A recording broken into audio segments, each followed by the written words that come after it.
That's not Jesus Christ. He forgives. That's what he teaches. No, he forgives. He doesn't teach vengeance. You're absolutely right. And the question is, that's a point I'd like to bring up. Like, does it seem like African Americans actually focus on the doctrine more than white Americans do? Because look, I just never hear that being the focus. That's a loaded question, bro. It is a loaded question, but I think it's a fair question. I think it's a fair question on the practice of Christianity. When you look at it, like, I do not see a lot of compassion or humanity for African Americans, especially if we actually did do something wrong. I can't think of a case where people came out and said, like, I want to forgive that person. I'm sure there's some, but for us, it's the norm. If you believe we can change the narrative, if you believe we can change our communities, if you believe we can change the outcomes, then we can change the world. I'm Rob Richardson. Welcome to Disruption Now. Welcome to Disruption Now. I'm Rob Richardson. I'm James Keys. I'm Tunde Ogunlana. In the news, if you didn't get a chance to see it, which I'm sure you did, Amber Guyger was convicted of murdering Botham Jean in his room while he was eating ice cream. It seemed like a pretty open and shut case, but when you deal with an officer, particularly of the life of a black man, you never know.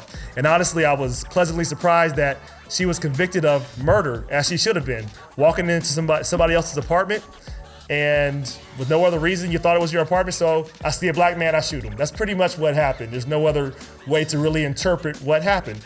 But we haven't really talked about Botham Jean a lot. A lot of the focus has been on the person who committed the murder, Amber Guyger, and also Judge Tammy Kemp, who was the judge who saw the officer and wanted to give her a hug. And so this really, that's neither here nor there. She wanted to give her a hug. Wouldn't be my first reaction, but that is what she did. And then we also know that the brother of the victim also told the officer that he forgave her. Keep in mind, she didn't ask for her forgiveness. Keep in mind, she did not plead guilty and was trying to say, "Court, give me leniency." She was saying she was justified in shooting him, and she has every right to do that. She had a trial. That trial is over. She was convicted. Case closed. But now we're looking at a case where we're just talking about this judge who gave her a hug, and we're talking about the fact that black people forgive a lot. So I want to just start there. Let's start with the judge, and we can just break this down in every single way. Do you think it was appropriate for the judge to give the defendant a hug after the conviction had been read? No way. It was totally inappropriate. Now, you say this, that the judge is the presiding official in the court. It's her courtroom. So conceivably, the judge could do what she wants to do. But she is a part of law enforcement, or the decision maker in that court. She can't show favoritism. She can't do any of that stuff. I speak as an attorney, so that's going to guide my principle here. Like, attorneys are advocates. We're on one side of an issue or the other. The judge is supposed to be in between, neutral in between, and basically making sure the rules and the laws are being upheld. And so it's never her role to then want to show sympathy in that way. She can say, hey, keep your head up or whatever, things like that. But to go out and to hug her is unbecoming of being a judge. Now, and we should point out, the judge is an African-American woman. Yes, we should. And I'm all for compassion. But as a judge, this isn't her last case. She isn't retiring. Is this something now that defendants will try to look and try to exploit, things like that? She needs to be. And my question, has she done this before? Like, do you do this to, I'm sure, do you go up and hug every person that just got convicted of murder? Of murder. This isn't like jaywalking and you got too big of a, it's like, oh, I can't believe the prosecutor came after you this hard. It's like, no, you just shot somebody, like you said, in their apartment eating ice cream. You were distracted, walked into the wrong place, decided to kill that person that was standing in front of you for whatever erroneous reason. And so, that person is not the one that's the great question though, Rob. Like, does she do this all the time? And here's the other problem I had, James and Tunde. Like, this trial now became about her and became about the murderer. It became about them. Should we feel sympathy for them instead of actually the victim? Like, I barely hear Mr. Jean's name mentioned at all. I hear this officer, I hear the judge, and that's all we're talking about, Tunde. I don't know, what was your take? Yeah, I thought it was just a sad all around. I think that obviously the guy is in his own house. No one deserves to be killed. And I don't know how the hell she made that mistake, but I don't think she thought since she woke up that morning that she wanted to go kill that guy. So obviously it's screwed up, and I agree with you guys. It's more like it's just interesting in a weird way that she got these hugs from these people in the courtroom. And I think, it was the bailiff too. I forgot the bailiff was like petting her hair. I'm like, what is going? It was also African American. Like, what is going on here? Like, what? Well, I mean, I'm going to say this maybe in their defense that I didn't sit there in the court for the whole trial. Maybe it was extra emotional to the point where no one's ever seen anything like this, and everyone got overcome with their emotions. Barring anything really kind of unique like that, then yeah, I do think. It's just kind of interesting. Yes. It's You're like more forgiving than me. I never seen anything like that. And but you should distinguish though between the court officials doing it and the brother doing it. That's another discussion. That's different. We will discuss that, in that. But the officials of the courtroom should not be doing that. Like that is, they can show a level of respect. And I'm with compassion. I like the fact that our justice system would show someone compassion, enforcing the law. Granted, she didn't wake up planning to kill somebody, but if you make a decision in between the time you pull out your gun and fire that you're trying to kill somebody, that's murder. That's how it's defined, by statute. So that's what happened. So, it's unfortunate. Certainly, it's unfortunate for the dead guy the most, and it's unfortunate for the murderer as well.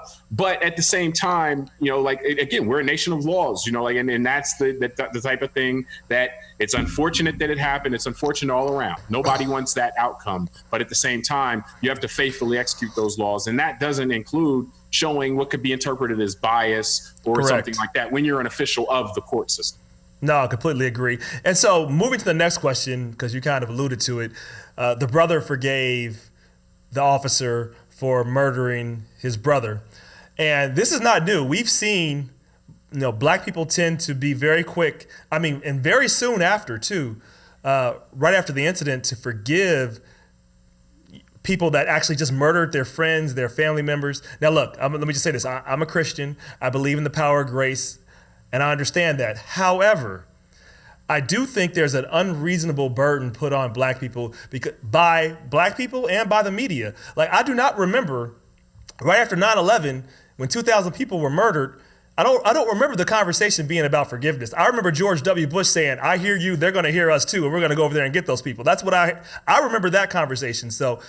But when there's any type of rage with African Americans, and if we're not automatically just defaulting to forgiving, I think it makes people uncomfortable. But it's not. I just want to say that I don't think, from my point of view, speaking as a Christian, it's even reasonable to say people should be just defaulting to forgiveness after you just murdered their loved one. Like, why is that expected on us, but not anyone else? What are your thoughts? No, you raise an interesting point. I would say I'll let you jump to it, but I'll say this: from a personal standpoint, it's nice that he forgave. Because actually carrying around hate and anger is harder on the person carrying it around. Like, she's not feeling whether he forgives her or not. It doesn't make a difference to her.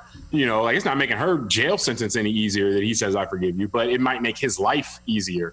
But at the same time, whoa, what happened in that courtroom where this is what he felt compelled to say this, or he wanted to say this. That's a lot, and that's a lot very quickly. But you're right, Rob. The expectation of society, because the angry black man is so targeted and so demonized, you often see this expectation and this demand for forgiveness. An immediate forgiveness, not like, hey, you reflect for a while, you come down and then eventually forgive, but like immediately, hey, this is it. The question is asked and posed: do you forgive them? Do you forgive them by the media? Do you forgive them? That's probably has something to do with the nature of who black people are, because we forgive. It's kind of in our nature. But also, I think there's this, again, unrealistic expectation, because I never hear that articulated. Particularly if the victim is, let's take the DC case from the DC sniper. I don't remember when the DC sniper happened to be a black man who was a mass murderer. I do not remember the media putting the microphone in front of white victims saying, "Do you forgive this person? Do you forgive him? You should forgive him." I don't remember that, but I don't know. Tunde, am I missing something here? Am I over projecting? No, you're right. It's interesting because I guess we tend to accept things over time and not notice that there is an imbalance. And I think since this case has come out and these hugs have come out and people have been having these conversations, It's allowed me to realize that I didn't notice a lot of this stuff, that there was an imbalance on this kind of forgiveness track on certain crimes. Because you're right. I mean, as you're talking, Rob, it makes me think about how seriously disturbed most of us have been over the last 5-6 years about groups like ISIS, for example, and some of the MS-13 and these illegal immigrants that have killed Americans. And it's true. I thought about it after reading one of those articles we passed around during the week. Like, yeah, it's true. I never really heard that these, Americans being asked to forgive ISIS fighters who might have done terrorist acts, or Europeans in Europe, because I know they've done a lot more damage in Europe, the ISIS terrorists. Or I haven't heard, like you said, white Americans that unfortunately may have lost a family member through murder by an illegal alien being asked to forgive that illegal immigrant who killed their family member. It's usually used as a weapon to further punish that group that person came from.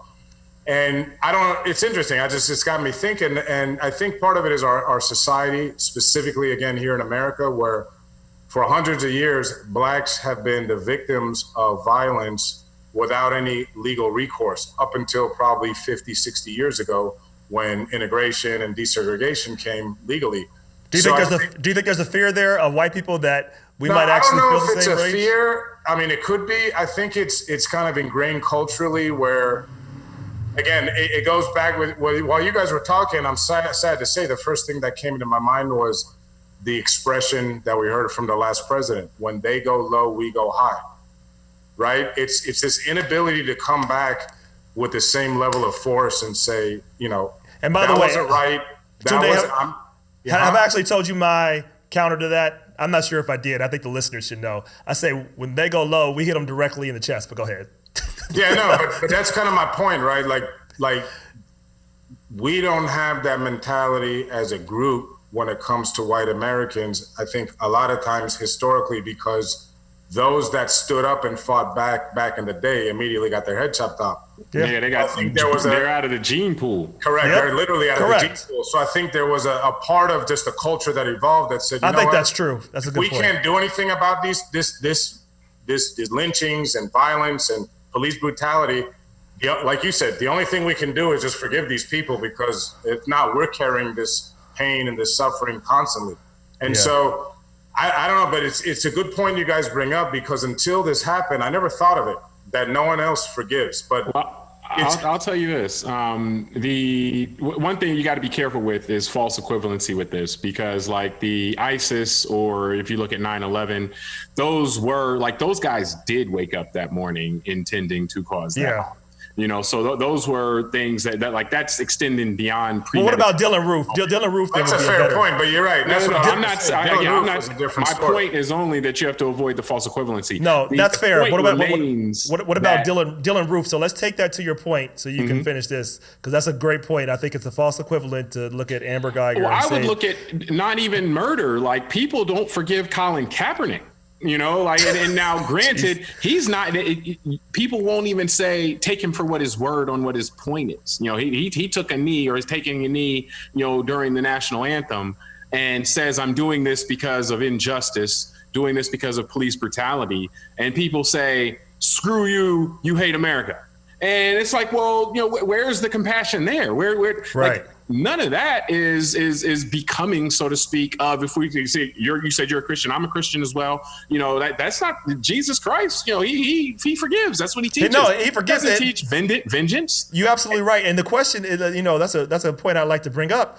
Like, does it seem like African Americans actually focus on the doctrine more than white Americans do? Because look, I just never hear that being the focus. That's a loaded question, bro. It is a loaded question, but I think it's a fair question. I think it's a fair question on the practice of Christianity.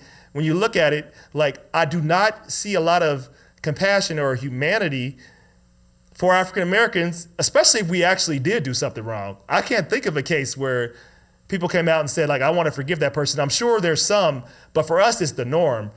And I think for the greater majority, it tends to be the exception. I think you're right, Rob, because it's not even just with African Americans. I mean, look what's going on. We talked about it in different shows about what's going on at the border, separating children, all that stuff. And no one's advocating for open borders, right? There's a way that you can seal the border, stop people from coming in, but still be humane about it and not split 4-month-old babies that are breastfeeding from their mothers. But you're right, there's not a compassion for certain people. And I want to be very careful on this because obviously religion is a very delicate subject. This is disruption. We gotta stir people up a little bit. Go ahead. No, but there's just I understand that there's a lot of people that do get a lot of good quality value out of their religion and their beliefs. And so I don't want to make it appear that we're just bashing Christians or bashing people that are religious. But I do think there are people that wear a lot of their religion on their sleeve that for are only some things. Right. They're very hypocritical, and they choose where they want to be Christian or where Correct. they don't. And you're right. And frankly, I see that happening. And I'm going to say this is broad, but with the right wing, with right wing Christian evangelicals, I see them picking their Christianity as focusing on gay marriage and a couple other things and everything else. Like when it talks about the poor, it talks about forgiving, and they're like, whoop, silent. I don't hear nothing. Like, and I think it's a folly though to try to paint religion with a broad brush because so often religion, where there's the spiritual element that people really derive benefit from, there's also the institutional element. Yeah. And so religion is used in so many improper ways. As a means of control. Yeah, exactly. And control as a means of consolidating power, consolidating authority, that we tend to, when people look from the outside, like Bill Maher, does it like we look at it from the outside, you focus on the things that stand out to you. Correct. But you inherently overlook the things that are consistent with the stated values. So I wouldn't go to say this is what happens with Christians or Christians do this, Christians do that, or Christians of a certain race do that. But I do always, and I've said this on this show before, I always see a lot more Christianity than I do see people trying to be like Christ. And that's across the board. The religion is so often used in a judgmental sense and not in a collaborative or bringing people love, forgiveness type of sense. Like those teachings really just don't seem to be emphasized in many ways. And those teachings, if those don't comport with authority and power though, so institutionally, those are just not going to be picked up as well. And then also the tribalism aspect plays there as well, because a lot of times those values are promoted inner tribe, but outside of the tribe, which Jesus Christ didn't make that distinction. Correct. But outside the tribe, then it's like, no, none of that stuff plays. And so you have to be careful though with the broad brush though, because you end up focusing on only the things that that stand out to you. So let me say this. So is this helping? Go ahead. Can I touch on his point on tribalism, just because I think you're right, Jimmy, that if we want to maybe try and answer that question of why, that a lot of, let's say, white American Christians don't forgive perpetrators that may be of a different group, I think it does come down to the tribalism part. And it may even go back to conversation we've had on other shows about dehumanizing the other, because if someone's not if you genuinely don't look at someone as equal to you, then do they even deserve forgiveness? Meaning like they're a beast. You know what I mean? So if I agree. If a bear kills your father in the woods back in the old days when people lived like that, are you going to sit there and start caressing the bear and forgive it? No, you just that was a violent animal, and my dad was in the wrong place at the wrong time, and you go kill the bear. And you're going to go kill the bear. And to your point, that seems to be the attitude with when minorities in this country do something wrong. It goes back to something like the Central Park Five. Even when DNA tests exonerate them, and the perpetrator has come out and admitted that he did it and not those five, there's still people at a high level in this country that say, no, it was them. I can't believe it wasn't them. No forgiveness at all. Exactly. No forgiveness at all. No ability to even let go. If you want to take that a step further, though, by the way, no reconciliation, even not even reconciliation. Exactly. I mean, Jesus. The dehumanization actually was necessary. Jesus Christ couldn't have slaves. Like any story about Jesus Christ and Christians were the persecuted, not the persecutors. And so it actually was a necessary component of slavery in America that these slaves become dehumanized, because otherwise it doesn't comport with the religion. And adopt. That's such a great point, James. And I think adopt a point of view where it's okay to be slaves. Like Correct. what they taught in the Bible was that I can't think of what the line is right now, but there's a line about like, if you're a slave, be comfortable being a slave. Like, and so I'm sure that was repeated and ingrained to African slaves that were here. So I guess the question is, that's also what comes, I think, from the forgiveness part too. That's what I meant by the hundreds of years of culture. You'll be rewarded in heaven, basically. Correct. Yeah. Let's forgive the slave master for being beat and for being, kind of in chains physically and metaphorically. Because to your point, Jimmy, as long as we're good to massa, we'll be rewarded in heaven. Yeah. And unfortunately, both whites and blacks in America have kind of, that's just permeated and marinated into kind of the culture a little bit. So I say this as a Christian, as a belief, because I think some of this, a lot of it is taken out of context or taken just for what people want to use it for, as James talked about. But is this mentality that we have right now, is it helping? Is it hurting? Is it neutral? What are your thoughts? Because I have to ask, like, is this the right approach? I do believe in forgiving, but should we have the expectation set up that we're supposed to forgive once someone does a heinous murder, like right away? Like, is there any harm to that? Because is this helping us become more humanized? I was amazed that the brother of Botham Jean could do that, and it was powerful. But I have to say, is this helping, or is this hurting, or is it neutral, or am I just overthinking this thing? What are your thoughts? I don't think you're overthinking. Look, I think when I watched that and that kid, I was emotional. I thought, wow, like you said, how can he do that in terms of, I don't think I'd be a big enough man to behave that way to someone that killed my brother. So I respected what he did. I don't think I could either. Yeah. And so I respect that. I mean, I'm not going to downplay the kid at all. And I think it was just a kind of a beautiful moment in a sense. But you're right. It's just, so I think in that sense, it's like, let's not take that away from him and the fact that he was a big enough man to do that. But I agree that it'll be nice to see others that don't look like him, that have been hurt by people, also open and willing to say, I forgive you, even though you did something terrible to my family or something like that. So, but I have a problem that the expectation is on us to do it too, no matter what. I think that's a superhuman thing to ask. But I mean, some of that though comes from, and you did point this out earlier, comes from black folks and white folks. Correct. And I mean, I think if you look backwards, just 50 years ago, like the tactic of Dr. King, for example, was to turn the other cheek. As the oppressed in a society, there are ways that history has shown where you can make gains, where you can get closer to equality. Gandhi was the same type of way. Sure. Even Malcolm X came around to see that. He did. The eye for the eye, the tooth for a tooth wasn't going to get you where you want to go. So I'm inclined to believe that it is probably the most effective way. Because as I said, like from a personal standpoint, now again, this is not me telling other people what they should be doing, but just me knowing that carrying around anger and hate that's true.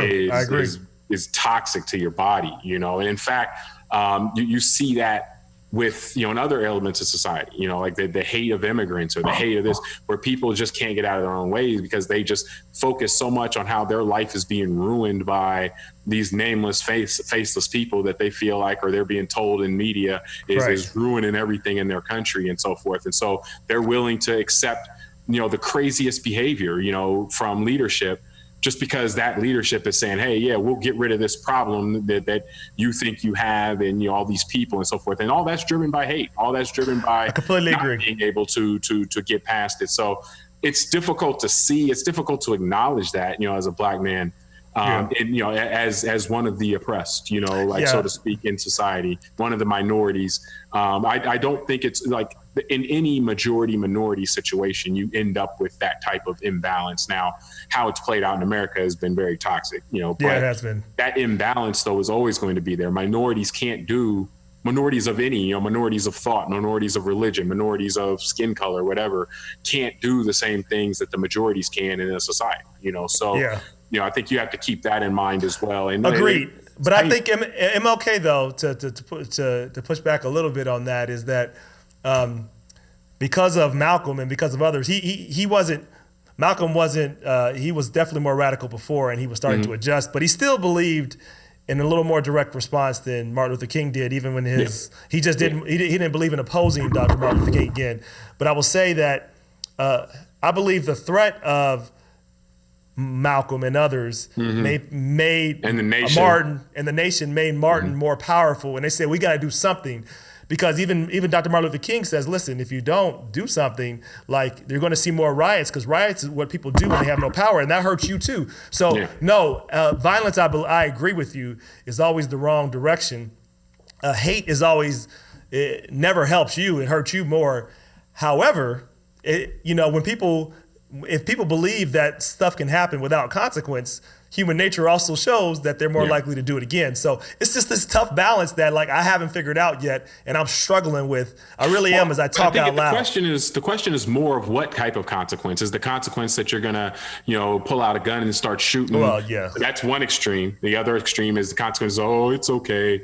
I know you killed my brother or you lynched my father, but it's okay. Right. That's another extreme. There's Agreed. Somewhere in the middle where you can stand up for yourself and show that something is not acceptable, and there will be consequences. And as Tunde noted, as of over the last 50 years or so, Black folks have actually been able to use the court system, the justice system, to try to get some type of or create some type of consequence for the trampling on rights. The Civil Rights Act made it was a big deal, but ultimately, it's one of those. There's no black and white, easy answer. If you just do this each time, it's a gray area. You have to figure out what's effective.